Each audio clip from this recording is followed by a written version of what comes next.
Hi, how are you? My name is Diana Mancilla and I'm with the History Center. I hope you guys are having an awesome time at home. Today we're going to learn about Cinco de Mayo, which a lot of us are familiar with this holiday, but today we're going to learn about what we're really celebrating. So what is Cinco de Mayo? Cinco de Mayo is a Mexican holiday that commemorates the victory of the Mexican army over an invading French army at the Battle of Puebla in 1862, which, by the way, Battle of Puebla is actually the national name for Cinco de Mayo as a holiday in Mexico, which means La Batalla de Puebla. Puebla is a state in Mexico, and at the time, it was the only entrance and access to the Mexico City, which was the capital of the country. It is not what many people mistakenly believe. Mexico's Independence Day is not our Independence Day. Mexico's Independence Day is on September 16, and it will happen actually like 50 years before this battle took place. Even though the Mexican army was eventually defeated, La Batalla de Puebla became a patriotic symbol of Mexico's unity and courage. This victory sent a message to the world that Mexico was willing to defend itself against foreign intervention to remain a free country. It is a day marked by many Mexicans and those with Mexican ties as an important patriotic and now cultural event. It represents a lot of the Mexican heritage. La Batalla de Puebla happened during a chaotic period of time in Mexico's history. Mexico has gained independence from Spain in 1821, but a series of political differences, takeovers, and wars, including the Mexican-American War in 1846 to 1848, and the Mexican Civil War of 1857 through 1860, followed the independence, leaving Mexico in bankruptcy. Mexico was unable to make payments on a large accumulated debts with the British, Spanish, and French. In 1861, July 17, Mexican president, which a name was Benito Juarez, issued a statement to suspend all foreign debts for 2 years, but promised after this time the payments will resume. This directly affected the British, Spanish, and of course the French, which after the end of the overcoming of the French 5 years later, he became very famous with this quote. This was the quote that he stated: "The freedom from Mexico in the second independence from the French," which says, "Among individuals as among nations, respect for the rights of others is peace." This is highly taken as a pride quote even nowadays in Mexico. The British, Spanish, and French reacted by inviting Mexico back in those times to force them to continue payments by any means, which they decided to invade in Mexico. The British and the Spanish worked out a deal with Mexico and left, but the Emperor Napoleon III persisted to take over to expand his empire to Mexico. In 1862, the French army advanced to Mexico City, which this is what takes place for our Cinco de Mayo, which in Puebla, it was the only access to Mexico City, as we stated before.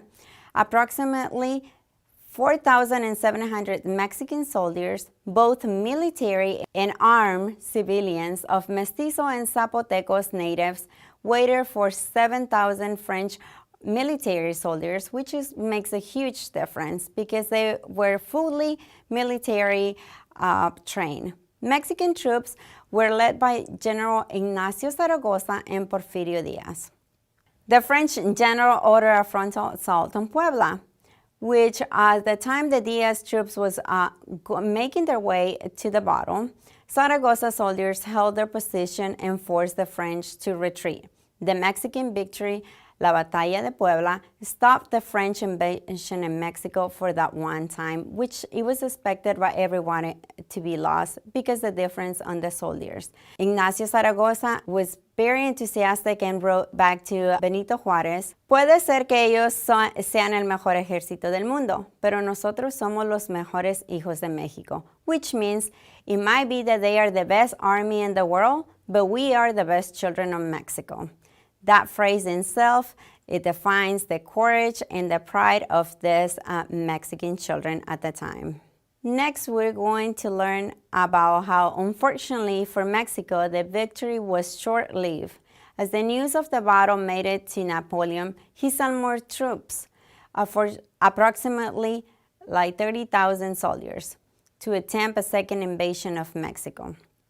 1 year later, the French finally defeated Mexican army and took over Mexico City. Maximiliano, how it was known, was crowned as Emperor of Mexico on April 10, 1864. Both he and his wife immersed themselves in Mexico's culture and changed their name to the Spanish equivalent, and they were known as El Emperador Maximiliano y la Emperadora Carlota. The final victory for Mexico came after 5 years. Once the U.S. Civil War was over, the U.S. government recognized Benito Juárez as the legitimate president of Mexico, and France withdrew its military.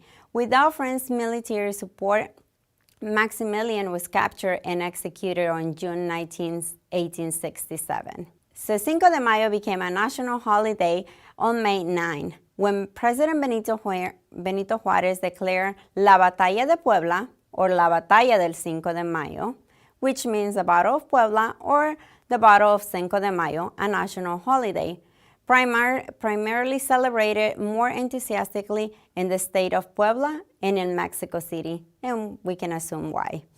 Military parades, presidential speeches, and battle reenactments to honor the heroes and the fallen of the battle are very popular expression of celebration on this day, especially on these two regional areas, as well as folkloric dancing representations, mariachi music is present, and other festive activities. Accordingly to each region, mole poblano is considered to be the official dish of the holidays because it is a national traditional dish eaten in Puebla, Mexico, even nowadays. Even though it's been a tradition in California for a long time, when back in 1863, some Mexican miners in the towns of Colombia broke into a celebration as they hear Mexicans were resisting French invasion back at home. It was not until during the mid-20th century that the celebrations in the United States became among Mexican immigrants a way of encouraging pride in their Mexican heritage. It also took a place in American history as Cinco de Mayo became very closely associated with the Chicano rights movement in the United States during the 1960s and 1970s. Under the President Bush administration in 2005, Cinco de Mayo was recognized as a national holiday in the United States. La Batalla de Puebla became the symbol of courage, unity, and patriotic pride that restored Mexico's confidence and overcome political division to resist invasion and stay as one free nation. This confidence became the morality that drove Mexico to a final victory, overthrowing the French government 5 years later after their invasion. Thank you for joining us today, and happy Cinco de Mayo. Feliz Cinco de Mayo a todos. Vamos a celebrar. Gracias. Hello, my name is Sophie. I'm an intern here at the Northeast Georgia History Center, and I'm a big fan of crafts and dolls and toys. I just love all that kind of stuff. So today what we'll be doing is a little Cinco de Mayo themed craft, which will be a mini piñata. So I have structured this craft so that you can work alongside me from home, but I am going to have to use some TV magic to make things go a little bit faster, just so you don't have to watch me like cut out a piece of cardboard. So if you start to fall behind, you know, don't get stressed, don't be frustrated. I've made the craft so that so it'll go a little bit quicker. All right, so I'll be using a pattern that I made, and you can find on the Facebook page. It's 2 little pages right here. When printing your pattern, just to make sure that both pages print to the same scale. So this is printed to 90% scale, and it'll make a piñata that's about 8 inches. But if you wanted, you could print it at 50, and you could get a really cute little baby one. But just make sure both pages are the same size so that your pieces will match up better.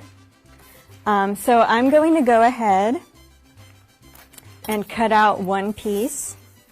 And if you're following along, you can do the same.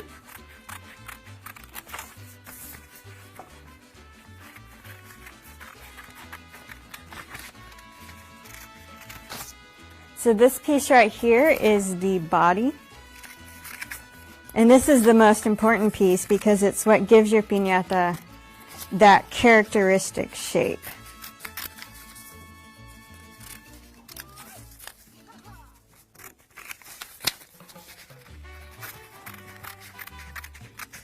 All right, I'll just cut out a little bit of it. So, in this side you're going to cut two, so you can have both sides of your piñata. After you have your piece cut out, you're going to trace it onto cardboard. I've structured this craft so that you can use things from around your house, since it's a little hard to get out of the house these days. So one type of cardboard you can use is a shipping box. I don't know about you, but I have plenty of those lying around. Or you can also use a recycled, this right here is a graham cracker box. So any kind of cardboard will do. The only thing is that if you use a thicker cardboard, it will make your piñata a little bit more sturdy. This one is the thicker cardboard. Or if you use, oh, he fell. Or if you use a thinner cardboard, he'll be a little bit bendier, but he'll also be easier to cut. So we're going to go ahead and trace the part that I cut out.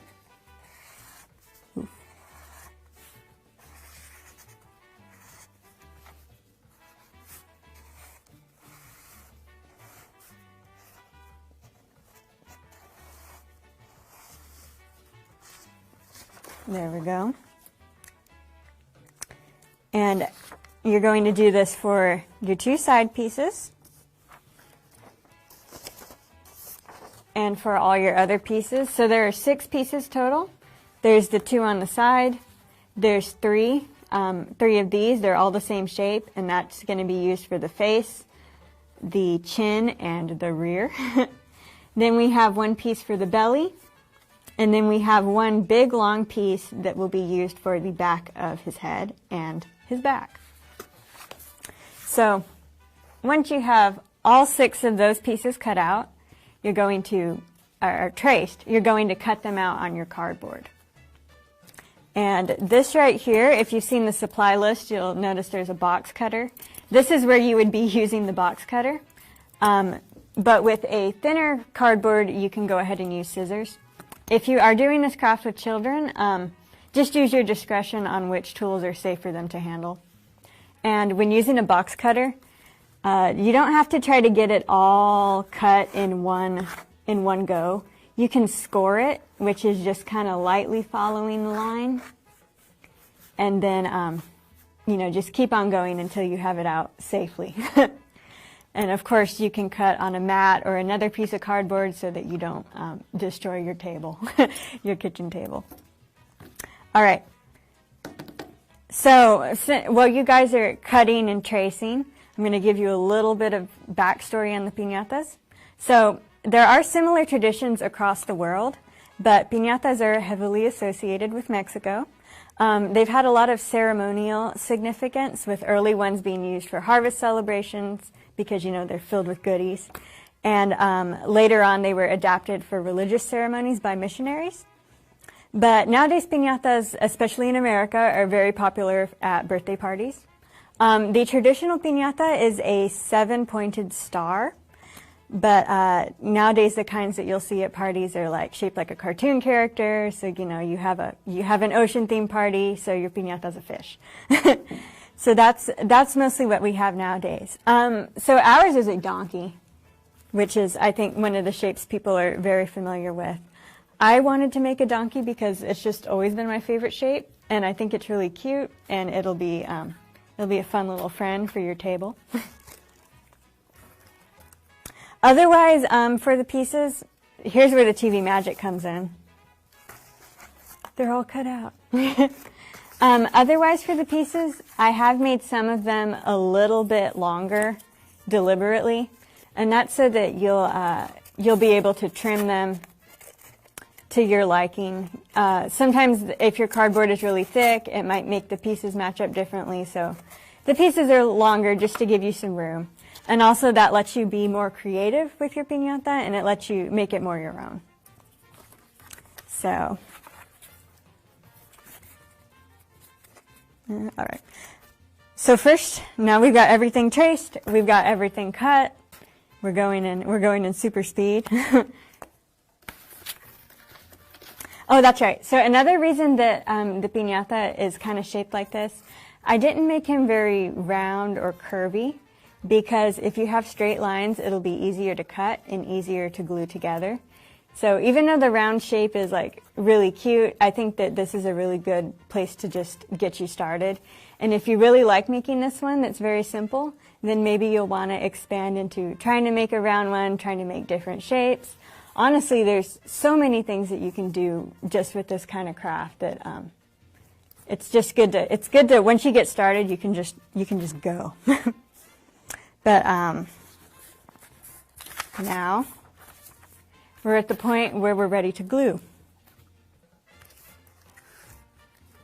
So to glue our piñata, I will be using a hot glue gun.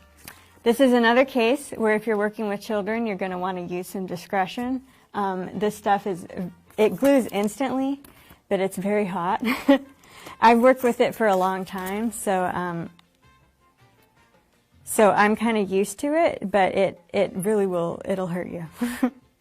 So the first piece that I'm going to start with is the belly. This is your smallest piece. And the belly is going to go right here into this little area. You'll see that I have written on the pieces what each piece is, and that's just so that I don't get them mixed up.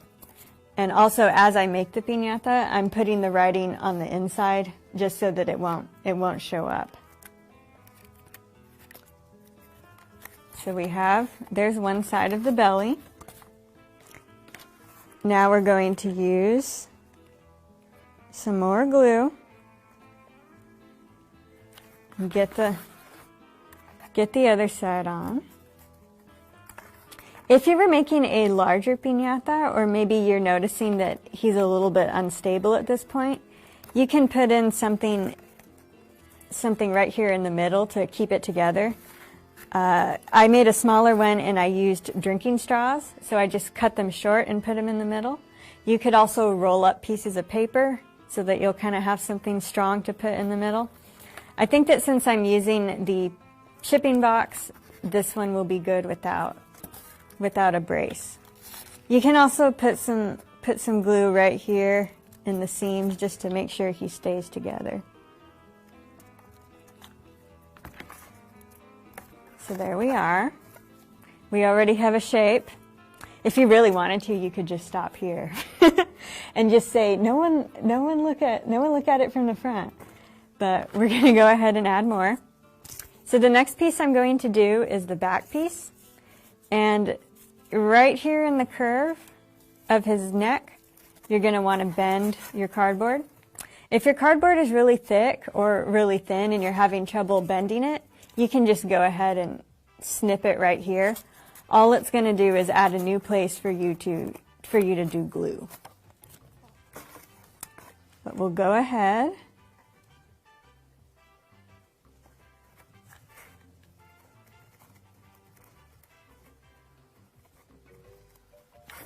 Glue it up.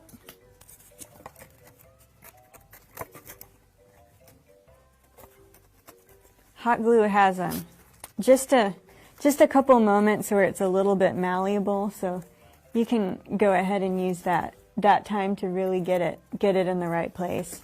Just, of course, be careful because it is hot.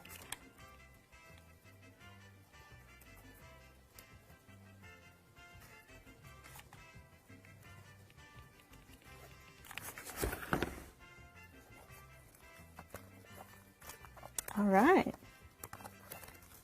So now we have both of our sides hot glued together. This is what I was talking about with there being some extra room. So if you wanted to leave it on there and have him have a little tail, that would be cute. But I'm going to go ahead and snip it.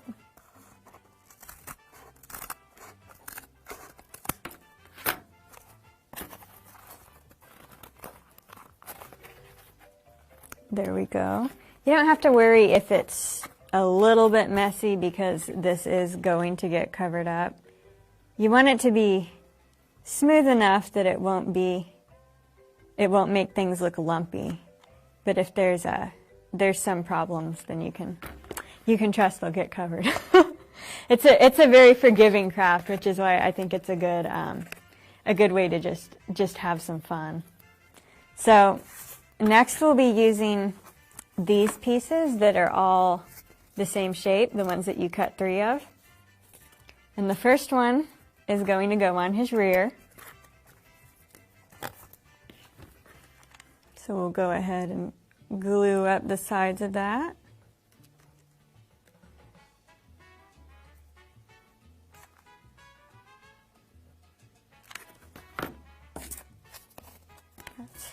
There we go. That one fit just right.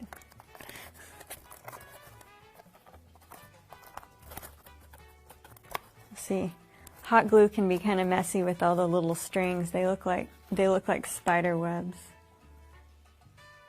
Maybe you could have a Halloween donkey. He can be anything he wants to be. I really do. I do think we should just use piñatas for every occasion, like a wedding. Just put a veil on it. All right, so the next part that we're going to do is the front.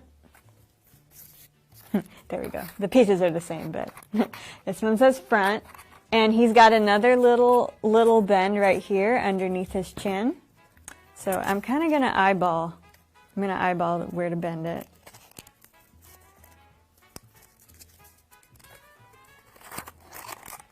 There we go. And see, there's some extra place for you to snip it off in case you bend it at a weird place.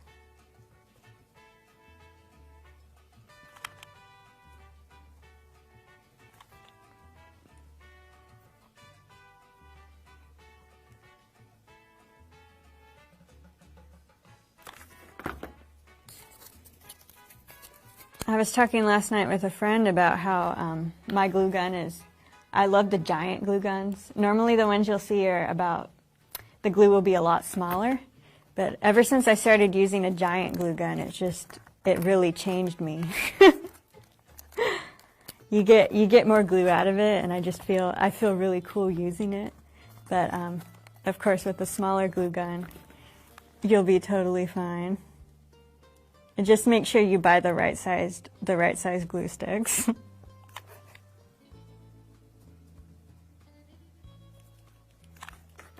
Alrighty, so now we have his front all glued up. I left the text on the wrong side, but that's okay. Alright, so the last piece we're going to add is his face. And the face has 2 bends in it. So we're just going to or snippets if you find that easier to just go ahead and cut it. But we'll be bending the cardboard so it makes like an accordion shape or a Z. And there you go. It fits right in there.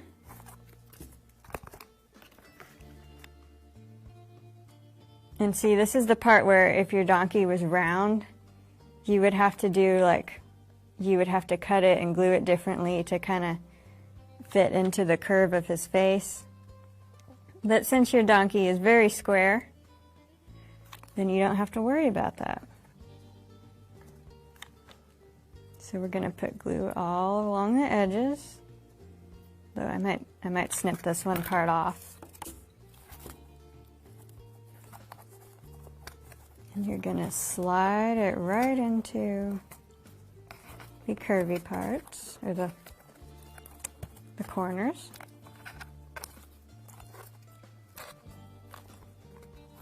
And now you have your piñata. So you can go ahead and snip off any parts where it's too long. Give him a little haircut. Oop.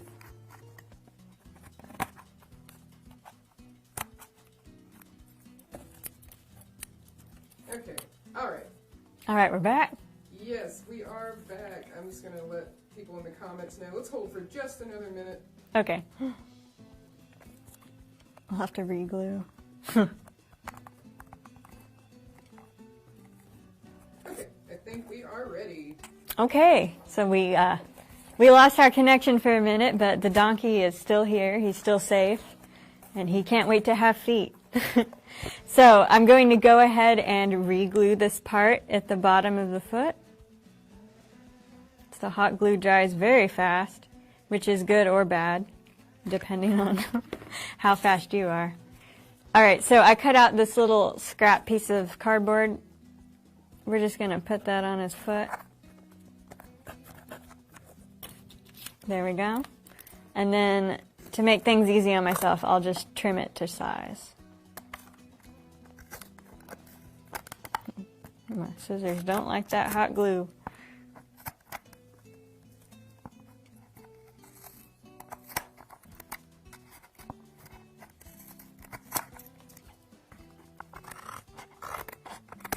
All right, so that fills in his foot. And then you would go ahead and do it on his other foot and inside his legs. And once again, this part, you don't have to do it, but just if you want your, oh, and also on top of his ear. I would recommend always doing it on top of his ear so that it'll be easier to decorate.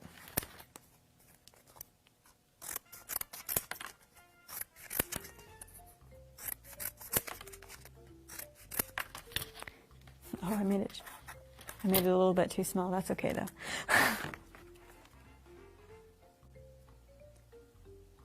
But this is a great way to get rid of all of your extra boxes. Can make something cute out of them. All right, so there's we've covered up his ear, and if you wanted to, you could like cut a little place in his back. You could put some candy in there. Maybe you could use it as a piggy bank. Of course, if you do that, make sure that you plug up the bottom so everything doesn't just come pouring out. But there we are. So now we have the body of your piñata. Here's a smaller one. So we have a mommy and a baby. And now for the fun part, which is decorating. So this is the part that I think anybody can do and anybody can have fun with. So let's see, where'd my strip of paper go? I'm going to show you how to make fringes. And fringes are very easy to make. When I first made these, I held the piece of paper and made each fringe individually. You don't have to do that. All you have to do is get a strip of paper, and the paper that I'm using, this right here is actually packing paper that I got probably in this shipping box. You can also use tissue paper, like the paper that you'll use to wrap a gift. This is my first choice, but since it's a little bit hard to get out of the house right now, I wanted to use what I had on hand. And the only tissue paper I had on hand was these very pastel colors. Typically, though, piñatas are, they're festive, so they'll be very brightly colored. But I did just cut some of this out to show you guys. Also, this piñata is made using that, and I think he looks pretty nice. He's kind of got some desert colors. But you can see right here where I used the packing paper. And this part right here is actually packing paper that I just colored with a marker. So if you only have packing paper, if you only have construction paper, if you only have computer paper, you can just go ahead and color it. And I think it kind of gives a nice, sort of washed look, sort of like it's been dyed or something. So that's a cool way that you can just work with what you have. But there you go.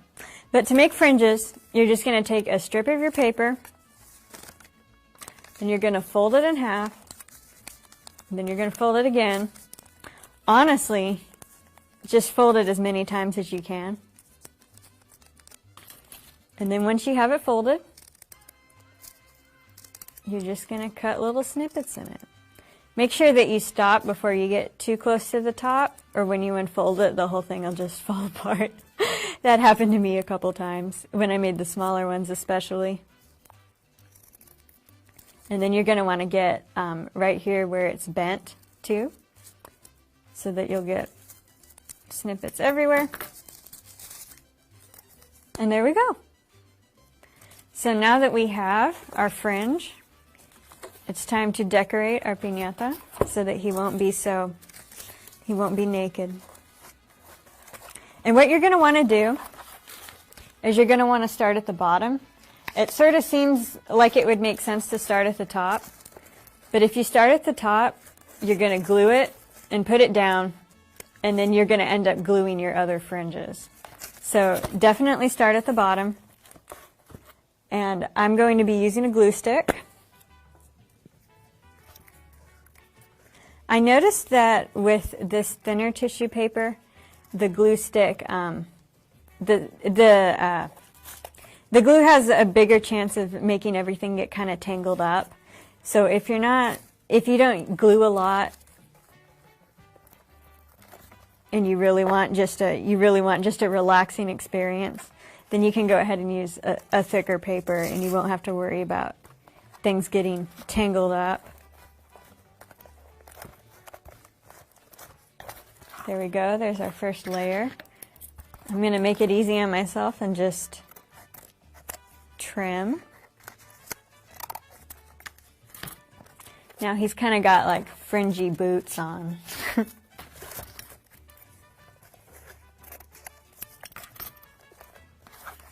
So there we go. I'm going to do another layer of brown. If you want to finish decorating your piñata really quickly, then I would recommend doing big strips and big fringes. If you want a lot of texture and you want to squeeze in as many colors as possible, then you can do thinner strips, and that'll give you more room. So right there, we've got some colors in. Next, I'm going to use some of the tissue paper, add some lavender. This is where you want to be careful. Like I said, if your fingers have glue on them, you don't want to get everything tangled up.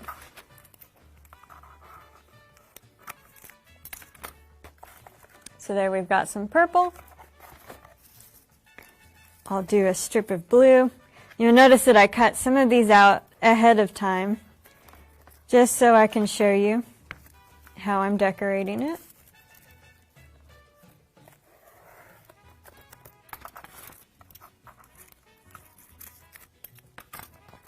We've got the blue. I think he's looking quite nice. And then, let's do some white too.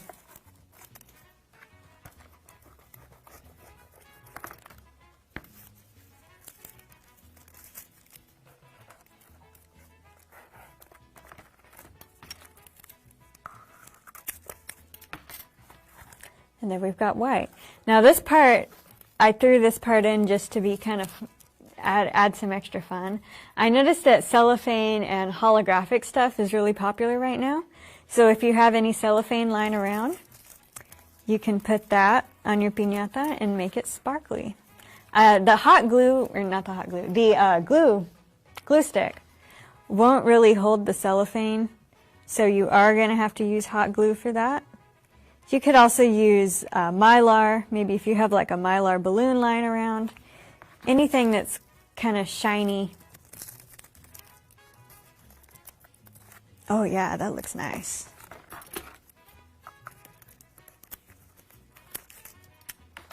There we go. So that'll give you some extra fringe, extra texture. You could do the whole piñata like that. You could just do it at the top, just at the bottom. This is the part where you really have the opportunity to make it about you, and just do whatever you want to do. So there's some fringes on our piñata, and then we'll pretend that he's all decorated, unless I can speed decorate him. Actually, you know what? I'll go ahead and finish this one side, and I'll tell you guys a little bit about my own experience with piñatas. So growing up, we always had them at parties, and there we go. Well, there's traditions in the way that you break the piñata. So the way that I'm most familiar with, it's like the most chaotic way possible, is you blindfold the person, and then you spin them around, and then you give them the stick, and then everyone backs up. And the piñata will be tied like in a tree, and you have someone with a rope, and they pull it. So you have this blindfolded, dizzy person like trying to hit it, and someone else is like pulling it out of the way, and everybody who's not hitting the piñata, they'll shout at them, like go up, or go left. You sort of guide the person. I did also find out that there's songs that you'll sing while you spin the person or while you hit the piñata. There's also like a certain number of times that you'll spin the person, and that stuff that goes more back to the folklore, the folk traditions, and the religious traditions, which aren't as popular these days. But those are things that exist. But and then of course, we would always start the piñata. We would always start with the little kids, because they're not very strong, so you don't really expect them to break it. And then we slowly move up to the older kids and the adults. And that the piñata is formidable when you have to bring in the adults just to break it.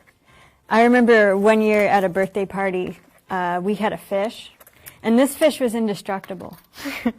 There was nothing we could do to destroy this fish. So we eventually had to take it off the tree and break it that way. There's also a story that my mom tells about how my grandpa made a piñata out of paper mache. Like, for instance, the one we're making is cardboard, but paper mache is a little bit of a more traditional way. Of course, the really traditional way is a clay pot, but people don't do it that much these days. It can be a little bit dangerous when it breaks. But the paper mache one that my grandpa made, apparently he made it so well that it wouldn't break, so they had to open it up with a saw. So I've never had that kind of experience with one, but I have met a piñata that's a little tough to break. All right, so right here we now have one side fully covered. Of course, with the one you're making, you're going to want to cover it all the way, but this is just for a demonstration. And I think the final step to any craft should be googly eyes. So I picked up some googly eyes just for this, because googly eyes make everything better. And we're just gonna put that right there. So now, that's a little bit high. There we go. So now your piñata, he's got some character, and if you want, you can add eyelashes. You can add a smile. You could, maybe you want your piñata to be a pirate. You could put a little eye patch on him. You could put bows on it. You could tie a ribbon around it. There's so many different ways that you can decorate this. Here's one I made earlier. I didn't have googly eyes, so I just cut out a little eye and drew it on there with a marker.